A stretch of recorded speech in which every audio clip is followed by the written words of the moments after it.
नितिन गडकरी को बचपन में क्रिकेट खेलने का बहुत शौक था। वो पहले सलीम दुरानी फिर श्रीकांत के बड़े फैन रह चुके हैं। उन्हीं की तरह बैटिंग का ऐसा शौक हुआ कि पिच पर पहुंचते ही ताबड़तोड़ बल्लेबाजी करने लगते।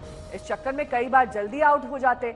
राजनीति के मैदान में भी गडकरी अक्सर अपने बयानों की ऐसे चौके छक्के मारते हैं कि कई बार उनका शिकार अपनी ही पार्टी के लोग हो जाते हैं।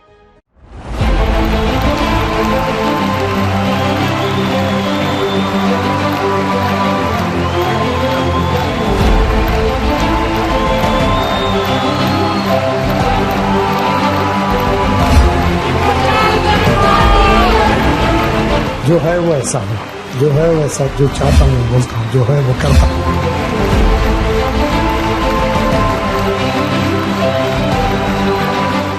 गधे उधर गधे, सब तरफ गधे ही गधे। अच्छे घोड़ों को नहीं है घास और गधे खा रहे 54 त्रास। समझने वाले को इशारा काफी।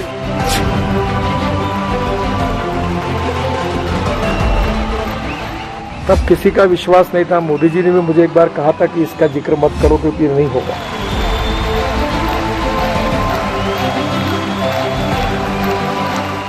पहिला तर घर सांभाळ, जो आपलं घर सांभाळू शकत नाही तो देश सांभाळू शकत नाही।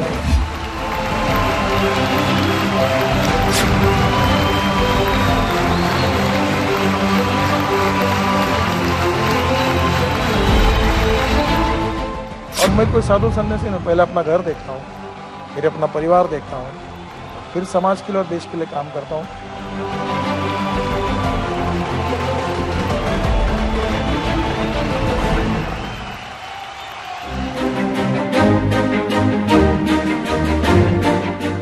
नितिन गडकरी बिंदास बोलते हैं, दिल की बोलते हैं, लेकिन वो कई बार ऐसे बयान दे देते हैं जिसे सुनकर ऐसा लगता है कि वो जानबूझकर पार्टी या उसके बड़े नेताओं को कटघरे में खड़ा कर रहे हैं।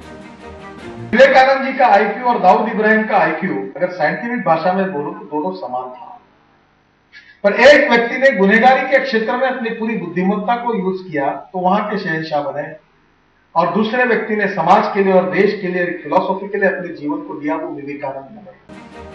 और कई बार तो खुद उन्हें अपने बयानों पर ठीक से सफाई देते नहीं बनती। मसलन पार्टी अध्यक्ष पद छोड़ने के बाद जब वो नागपुर लौटे तो समर्थकों के बीच उन्होंने अपने खिलाफ छापा मारने वाले अधिकारियों को चेतावनी दे दी थी। उन्होंने कहा था, जब हमारी सरकार की बारी आएगी, कोई चिदंबरम, कोई सोनिया गांधी तुम्हारी मदद करने नहीं आएंगे। कि मैं जिस कंपनी में डायरेक्टर हूं, जिस कंपनी में मैं शेयर होल्डर हूं, एक भी कंपनी पर ना रेड हुआ, ना सर्वे हुआ, ना सर्च हुआ। मैं आपको सवाल पूछना चाहता हूं कि आपके यहां गलत बताया गया। जो कंपनियों पर रेड मारा गया उस कंपनियों से मेरा कोई संबंध नहीं था, वो कंपनी मेरी नहीं थी, मेरा उसमें शेयर होल्डिंग नहीं था और मेरा कोई संबंध नहीं था। आपकी पार्टी ने विश्वास क्यों किया उसके ऊपर? इनकम टैक्स के अधिकारी। पहली बात तो आप सारा गलत बोल रहे हैं। मैंने क्या कहा आप जरा समझ लीजिए, और वो सिद्ध हुआ मेरी बात को। आज 1.25 साल हुए, कोई मेरे ऊपर कोई आरोप नहीं, कोई चार्जशीट नहीं, कोई इंक्वायरी नहीं, कोई कुछ नहीं। क्या कहा था तब मैंने ये कहा था इनकम टैक्स के अधिकारियों को? जब मैंने कहा कि राजनीतिक दबाव में अगर आप किसी के ऊपर अगर कार्रवाई करोगे तो ये कानून के अनुसार उचित नहीं है। आज strकार एक का है, कल दूसरे का आ सकता है, और इसलिए अगर फिर आपको अगर गलत काम करोगे तो उसके परिणाम फिर आपको भुगतने पड़ेंगे। दरअसल गडकरी की कहानी में उनके विवादों के अपने अफसाने हैं, लेकिन एक विवाद से जुड़ा सवाल उनका पीछा बरसों से कर रहा है। वो सवाल है कि क्या प्रधानमंत्री नरेंद्र मोदी से उनका 36 का आंकड़ा है, और क्या बतौर कैबिनेट मंत्री वो पीएम की भी नहीं सुनते। इन सवालों की वजह कभी कोई बयान तो कभी गडकरी की बॉडी लैंग्वेज भी होती है।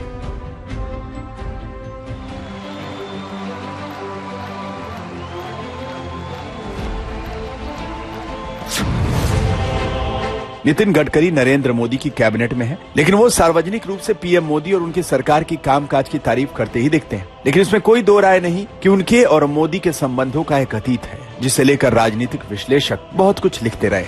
मसलन 2011 में नितिन गडकरी ने अपने साथी संजय जोशी को यूपी चुनावों का संयोजक नियुक्त किया तो नरेंद्र मोदी नाराज हो गए। उनका और संजय जोशी का 36 का आंकड़ा किसी से छिपा नहीं था। नरेंद्र मोदी इसी वजह से यूपी में प्रचार करने नहीं गए। कहा जाता है कि 2012 में पार्टी के मुंबई अधिवेशन में मोदी ने संजय जोशी के इस्तीफे की मांग रख दी। स्थितियां ऐसी बनी कि गडकरी को न चाहते हुए भी जोशी का इस्तीफा लेना पड़ा। मीडिया की अधपक्की कहानियां कुछ ऐसी भी हैं कि नितिन गडकरी के अध्यक्ष रहते हुए उस वक्त गुजरात से तड़ीपार अमित शाह को उनसे मिलने के लिए काफी इंतजार करना पड़ता था।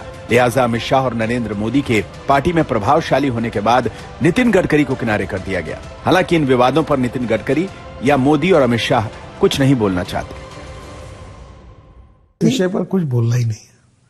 ये जो पुरानी बातें 20-25 साल की होती वो खत्म हो गई। संघ, संजय जोशी संघ के प्रचारक हैं, वो अपना काम कर रहे हैं। वैसे नितिन गडकरी की कहानी में इन विवादों के किस्से अब बहुत पुराने हो चुके हैं, लेकिन चाहे अनचाहे कुछ फसाने इन विवादों को हवा देते रहते हैं। जैसे एक वक्त जब नितिन गडकरी को बीजेपी के अध्यक्ष पद पर दोबारा चुने जाने के लिए पार्टी के संविधान तक को संशोधित किया गया था, उन्हीं नितिन गडकरी के लिए अब पार्टी के संसदीय बोर्ड और केंद्रीय चुनाव समिति में जगह नहीं है। वजह कुछ भी हो, लेकिन पीएम मोदी से उनके बिगड़ते रिश्ते की कहानियां इसलिए बनती रहती। ये अलग बात है कि नितिन गडकरी कई बार कह चुके हैं कि वो सिर्फ 20% राजनीति करते हैं, बाकी उनकी राजनीति का 80% काम समाज के लिए है और उन्हें इस बात से कोई फर्क नहीं पड़ता कि उनके पास कोई पद है या नहीं। आज तक ब्यूरो। नितिन गडकरी कई इंटरव्यूज में एक बात कहते हैं और वो ये बात है कि किसी बात की उन्हें चिंता ही नहीं है। राजनीति की तो बिल्कुल ही नहीं है। हाँ, रात होते तक बस एक बात की थोड़ी चिंता होती है कि वो अगले दिन खाने में क्या खाएंगे। मतलब ये कि उन्हें खाने का बहुत शौक है। अलबत्ता वो हर जगह ये दावा करते हैं कि अगर कोई साबित कर दे कि उन्होंने कभी किसी काम के लिए रिश्वत खाई है तो राजनीति से संन्यास ले लेंगे। नितिन गडकरी की पोटली में किस्सों की भरमार है और उनकी कहानी में इतने दिलचस्प मोड़ है कि अब उस पर फिल्म भी बन चुकी। सबने यह कहा कि श्री नितिन गडकरी यह अध्यक्ष के लिए सर्वाधिक उपयुक्त व्यक्ति नहीं। दिसंबर 2009 में जब नितिन गडकरी ने बीजेपी के अध्यक्ष का पद संभाला था तो उस वक्त पार्टी के सबसे कम उम्र के अध्यक्ष बने थे। गडकरी एक किस्सा अक्सर सुनाते हैं कि कैसे एक अध्यक्ष बनने के बाद उन्होंने एक सिक्योरिटी गार्ड का कोट पहनकर प्रेस कॉन्फ्रेंस की, क्योंकि उन्हें दिल्ली की सर्दी का अंदाजा था ही नहीं।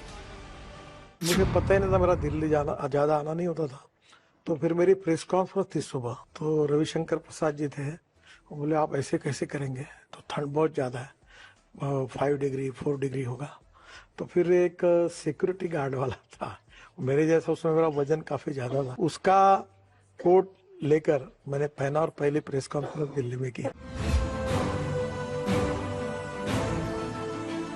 2010 में नितिन गडकरी ने इंदौर में बीजेपी के अधिवेशन के दौरान सभी नेताओं के प्रतिनिधियों को एक टेंट में एक साथ रुकवाया ताकि उनका सामंजस्य बढ़े। उन्होंने अधिवेशन में एक गाने का दौर चलाया और खुद गाना भी गाया। वैसे राजनीतिक हलकों में यह खबर भी उन दिनों थी कि गडकरी के अध्यक्ष बनने से पहले ये प्रस्ताव नरेंद्र मोदी के पास भी पहुंचा था, लेकिन वो तब केंद्र की राजनीति में नहीं जाना चाहते थे। नितिन गडकरी के संघ से अच्छे संबंधों का आलम यह था कि उन्हें दोबारा अध्यक्ष बनाने के लिए पार्टी के संविधान में संशोधन तक किया गया था, लेकिन इस बीच उनकी कहानी में संकट ने दस्तक दे दी। भ्रष्टाचार विरोधी कार्यकर्ता अंजलि दमानिया ने पहले अजीत पवार के साथ सांठगांठ होने का आरोप लगाया, फिर अरविंद केजरीवाल ने भ्रष्टाचार मामले में उनके खिलाफ मोर्चा खोला और शक की सुई उस वक्त 300 करोड़ रुपए की पूंजी वाले कारोबारी समूह पूर्ति पर जा टिकी, जिसमें कथित तौर पर नितिन गडकरी हिस्सेदार थे। विवादों के साये में नितिन गडकरी ने अध्यक्ष पद से इस्तीफा दे दिया। हालांकि इस विवाद के पहले वो नागपुर में बड़े बेटे की शादी में विलासिता को लेकर विवादों में घिर चुके थे। यह शादी 2010 में हुई थी, जिसके बाद 2012 में भी उन्होंने अपने छोटे बेटे की भव्य तरीके से शादी कराई। दिल्ली में आयोजित इस शादी के रिसेप्शन में उस वक्त के पीएम मनमोहन सिंह ने भी शिरकत की थी। दरअसल नितिन गडकरी का अंदाज कुछ ऐसा है कि वो विवादों की परवाह नहीं करते। वो डंके की चोट पर कहते हैं कि उन्हें ना तो पद गंवाने का डर है और ना अपना कोई रिश्ता छिपाने की जरूरत। नितिन गडकरी के पास जिंदगी का अनुभव व्यापक है, लिहाजा किस्सों की भरमार भी है।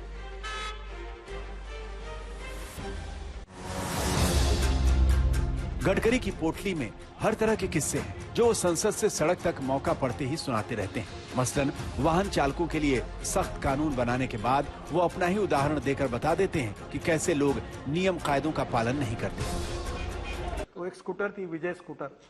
तो मैं बोलता था 4 दोस्तों को, चौथा जरा ठीक से बैठ, वो टायर पे बैठ और नंबर प्लेट पे हाथ रख। अब जो चलाता था तो पुलिस वाला शिट्टी मारता था, नंबर ही नहीं मिलता था, हम चले जाते। मेरा एक्सीडेंट जो हुआ था वो मैं मंत्री था उस समय महाराष्ट्र में, नहीं लीडर ऑफ अपोजिशन था, तो पुलिस प्रोटेक्शन में हुआ था और मेरे ड्राइवर को कैटरेक्ट था। नितिन गडकरी की कहानी उस मोड़ पर है जहां उन्होंने बतौर राजनेता खुद को साबित किया है। वो बार बार कहते हैं कि उन्हें कभी पीएम नहीं बनना, लेकिन राजनीतिक पंडित ये कयास लगाते रहते हैं कि कभी भविष्य में किसी भी वजह से अगर पीएम मोदी के अलावा किसी और को प्रधानमंत्री बनना हुआ तो गडकरी रेस में सबको पीछे छोड़ सकते हैं, क्योंकि वो संघ की पसंद है। उनके हर दल में दोस्त हैं, वो मोदी कैबिनेट में बेस्ट परफॉर्मिंग मिनिस्टर हैं और उम्र उनके साथ है। हालांकि इन अटकलबाजियों में गडकरी प्रभावित नहीं होते।